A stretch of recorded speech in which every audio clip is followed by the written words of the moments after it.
തന്റെ ആദ്യ കൺമണിയെ വരവേൽക്കാൻ ഒരുങ്ങുകയാണ് താരപുത്രിയും ഇൻഫ്ലുവൻസറുമായ ദിയ കൃഷ്ണ. നടൻ കൃഷ്ണകുമാറിന്റെ മകൾ എന്നതിലുപരി ഇന്ന് സോഷ്യൽ മീഡിയയിലൂടെ ലക്ഷക്കണക്കിന് ആരാധകരുള്ള താരമാണ് ദിയ.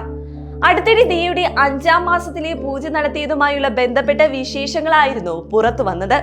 ഗർഭിണിയായതുകൊണ്ട് തന്നെ ഓസി എന്ന് വിളിക്കുന്ന ദിയയുടെ വിശേഷങ്ങളാണ് എല്ലാവർക്കും അറിയേണ്ടത്. ഇപ്പോഴത്തെ അമ്മ സിന്ധു കൃഷ്ണ മകളെ കുറിച്ച് പറഞ്ഞ കാര്യങ്ങളാണ് ശ്രദ്ധേയമാവുന്നത്.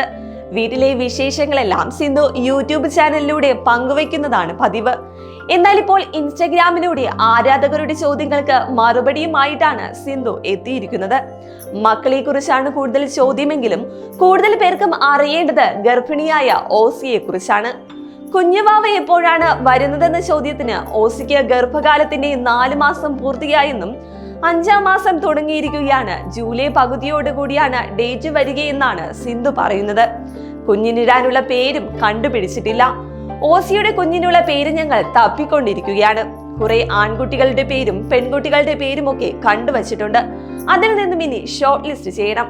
സാധാരണ ചെയ്യുന്നത് അങ്ങനെയാണല്ലെന്നും സിന്ധു ചോദിക്കുന്നു. പിന്നെ പ്രശ്നം എന്താണെന്ന് വെച്ചാൽ എല്ലാവരും നല്ല നല്ല പേരുകൾ തിരഞ്ഞെടുത്തിടുന്നത് കൊണ്ട് ആ പേരിലുള്ള കുട്ടികൾ കോമണായി നമ്മുടെ പരിചയത്തിലുണ്ട്. പണ്ടൊക്കെ മക്കൾക്ക് പേരിട്ടപ്പോൾ ആർക്കും അധികമില്ലാത്ത കോമൺ അല്ലാത്ത പേരുകളായിരുന്നു. എന്നാൽ അതൊക്കെ ഇപ്പോൾ എല്ലാവർക്കുമായി. ഇപ്പോൾ കിടിലൻ പേരാണെന്ന് പറയുന്നതൊക്കെ പരിചയമുള്ള ആളുകൾ ഉണ്ടാകും. അതുകൊണ്ട് നല്ലൊരെണ്ണം കണ്ടെത്തുന്നതിന് തപ്പിക്കൊണ്ടിരിക്കുകയാണെന്നും സിന്ധു പറയുന്നു.